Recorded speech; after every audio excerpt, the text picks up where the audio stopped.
नमस्कार दोस्तों, आरके जी के लर्निंग एंड स्टडी पॉइंट में आप सभी का स्वागत है।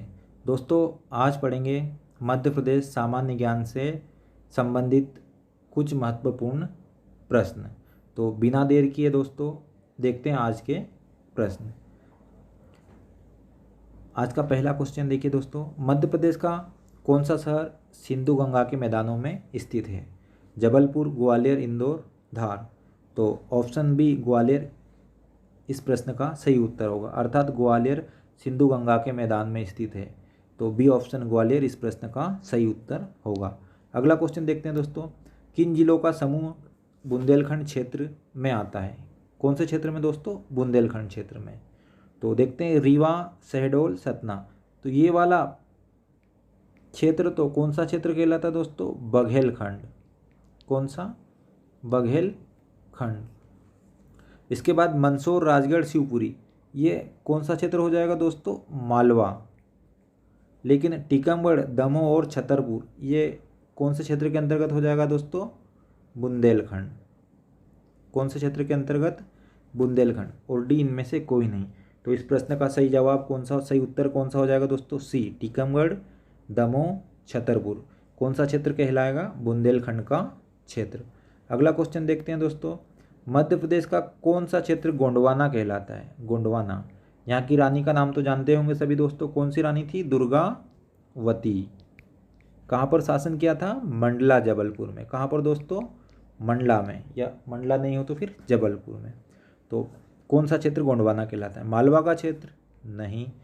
चंबल घाटी का क्षेत्र? ये भी नहीं। नर्मदा घाटी का क्षेत्र? ये भी नहीं।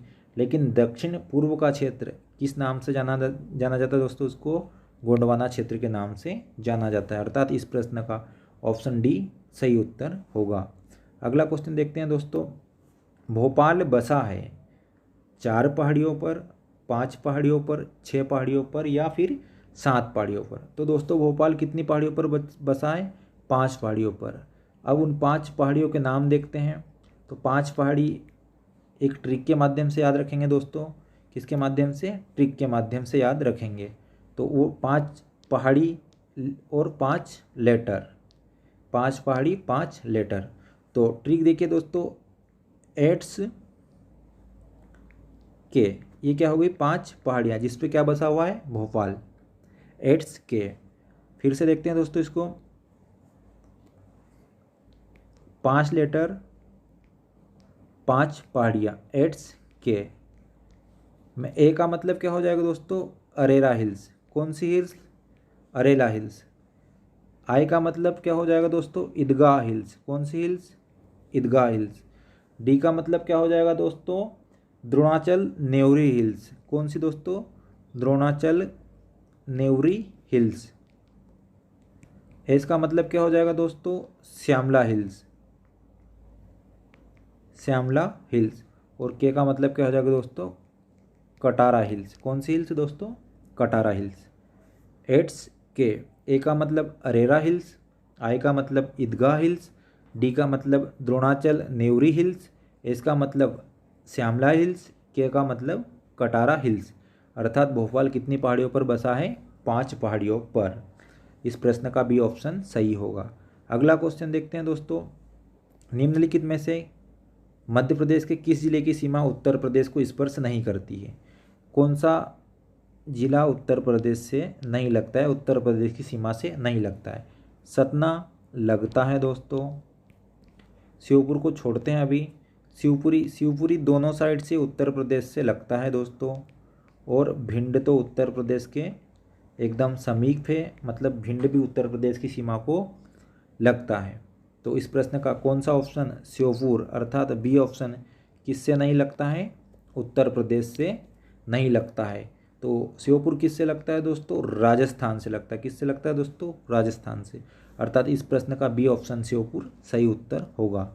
अगला क्वेश्चन देखते हैं दोस्तों, मध्य प्रदेश में काली मिट्टी के क्षेत्र का बाहुल्य कहाँ है? काली मिट्टी कहाँ पर पाई जाती है कुल मिलाकर के? तो देखते हैं, बुंदेलखंड के क्षेत्र में नहीं दोस्तों, नर्मदा घाटी में नहीं, मालवा के क्षेत्र में। तो बिल्कुल सही बात है दोस्तों, काली मिट्टी कहाँ पर मिलती है? बाहुल्य क्षेत्र ज़्यादातर कहाँ पर मिलती है? मालवा के क्षेत्र में। अर्थात इस प्रश्न का सी ऑप्शन मालवा का क्षेत्र सही होगा। अगला क्वेश्चन देखते हैं दोस्तों, मध्य प्रदेश के 3 प्रमुख शहर, कितने? 3, जो कर्क रेखा के सबसे अधिक समीप है। तो दोस्तों एक ट्रिक से याद करी थी, मध्य प्रदेश से गुजरती है कौन सी रेखा? कर्क रेखा। कितने जिलों से? 14। तो देखते हैं कौन से। रूम, RUM, RS, BV, फिर RS, फिर DJ और फिर खुश। तो 14 जिले कौन कौन से वो अपन देखते हैं दोस्तों। रूम, RS, BV, RS, DJ। Ratlam, Ujjain, Agar Malwa, Rajgarh, Sehore, Bhopal, Vidisha, Raisen, Sagar, Damoh, Jabalpur, Katni, Umaria और शहडोल। अब मैच करते हैं ऑप्शन से दोस्तों। राजगढ़, मंडला, सतना। राजगढ़ तो है लेकिन मंडला है क्या? नहीं है। सतना है क्या? नहीं है। इसलिए ऑप्शन ए गलत। पास से कर्क रेखा के समीप है क्या? नहीं है। बी ऑप्शन पे आते इंदौर, भोपाल, जबलपुर। इंदौर है क्या कर्क रेखा पर? नहीं है। भोपाल, जबलपुर हो सर है, लेकिन इंदौर नहीं है। सी ऑप्शन देखते हैं, उज्जैन है दोस्तों, रतलाम है दोस्तों, राजगढ़ भी है, अर्थात कौन हो जाएगा? C option. फिर डी पे आते हैं, शिवपुरी है क्या दोस्तों? नहीं है। छतरपुर है क्या? नहीं है। और रीवा है क्या? नहीं है। तो इस प्रश्न का सही उत्तर कौन सा हो जाएगा दोस्तों? ये अपने को देखना है। तो room, RS, BV, RS, DJ और खुश, ये 14 जिले ऐसे हैं जो कर्क रेखा के समीप है या कर्क रेखा इनसे होकर के निकलती है। तो यहाँ पर अपन ने देखा था दोस्तों ऑप्शन अपना कौन सा सही हो सकता था। तो सबसे पहले देखा था अपन ने दोस्तों कौन सा ऑप्शन, ए ऑप्शन क्या था? गलत था। बी ऑप्शन भी गलत था। लेकिन उज्जैन, रतलाम और राजगढ़ ये जिले कैसे थे? कर्क रेखा के सबसे पास वाले जिले थे। इसलिए इस प्रश्न का कौन सा ऑप्शन सही होगा दोस्तों?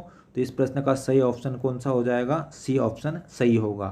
तो सी ऑप्शन क्या हो जाएगा? सही हो जाएगा। लेकिन दोस्तों रूम, RS, BV, RS, फिर DJ और खुश, इससे अगर अपन देखते हैं इस ट्रिक के माध्यम से तब भी अपने को समझ में आ जाता है।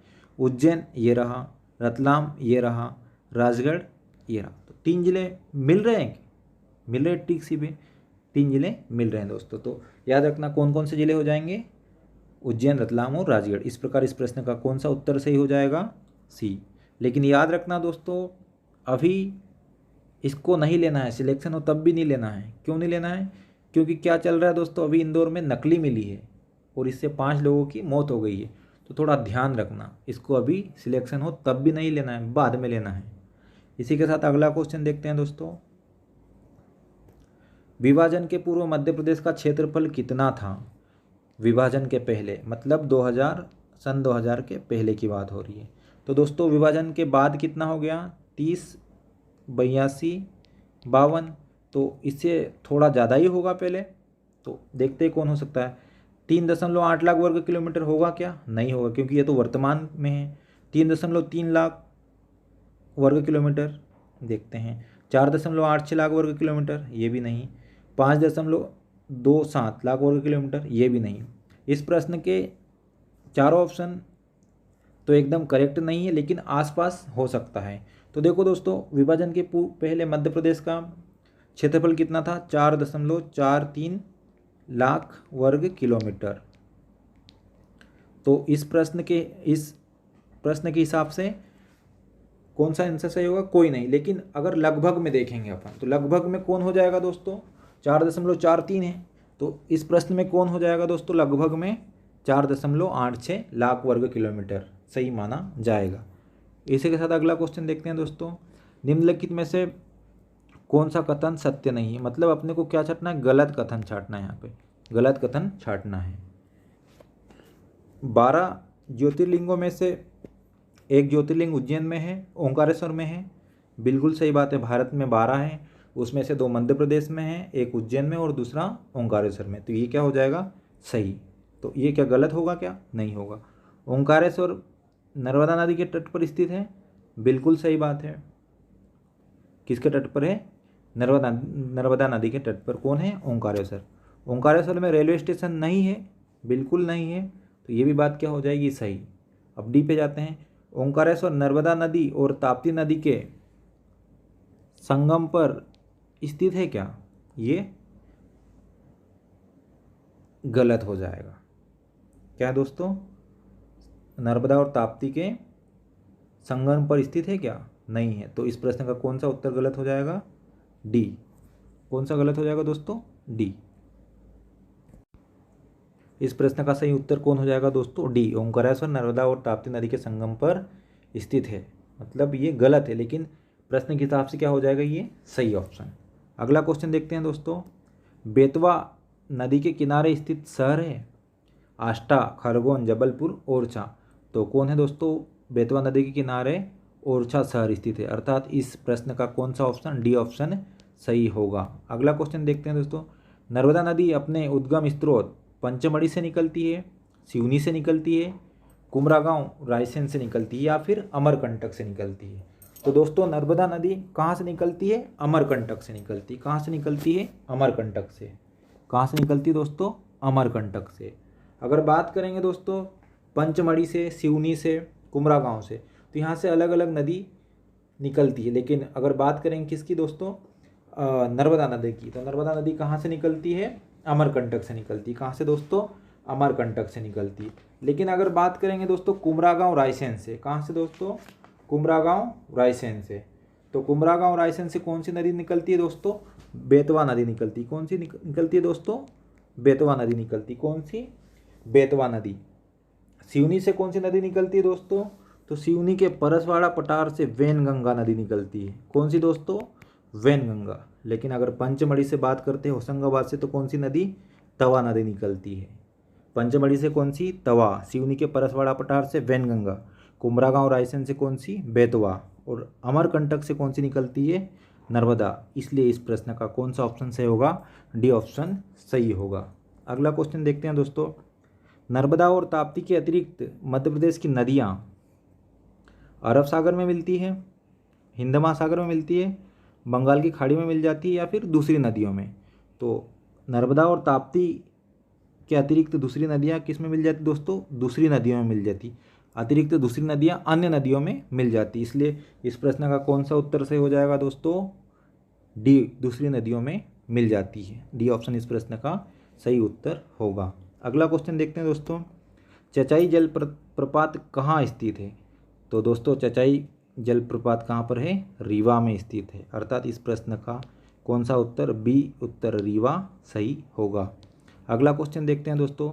निम्नलिखित में से कौन सी नदी यमुना नदी में नहीं मिलती है?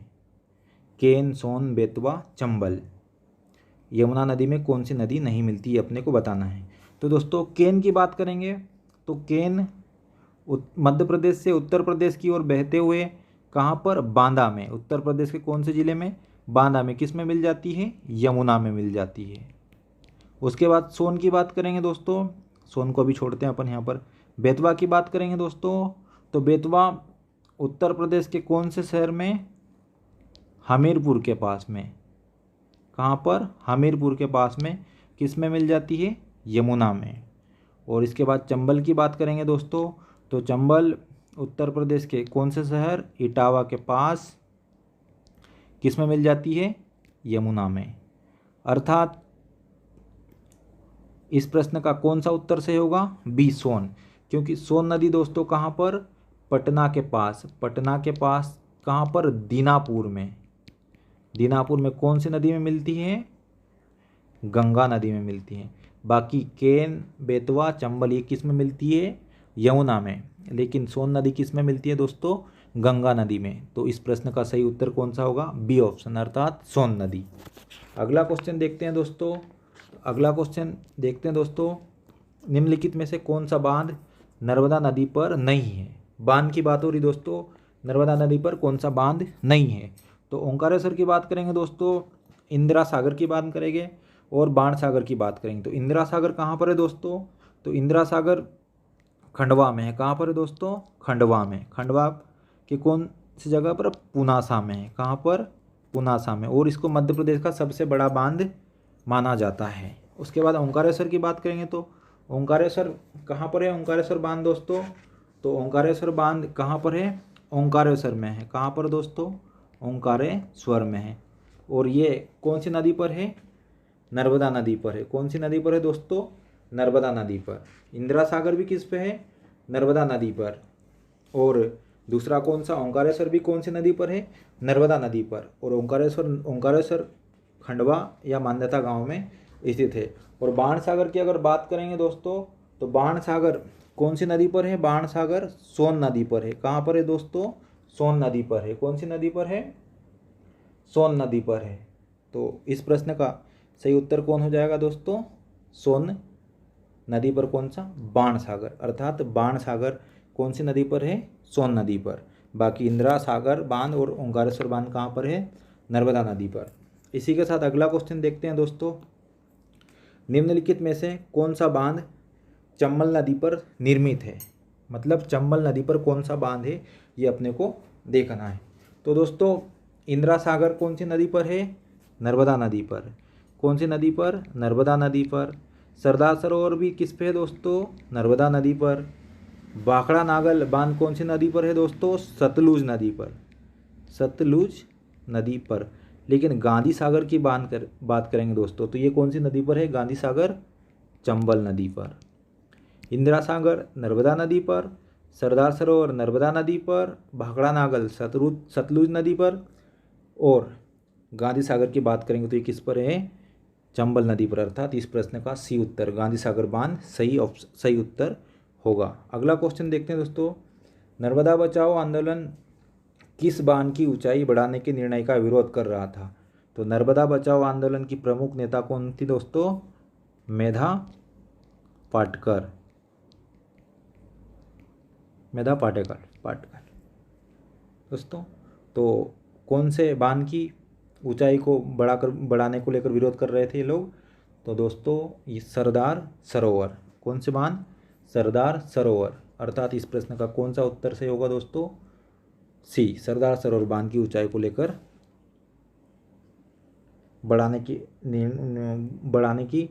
ऊंचाई को बढ़ाने को लेकर आंदोलन कर रहे थे।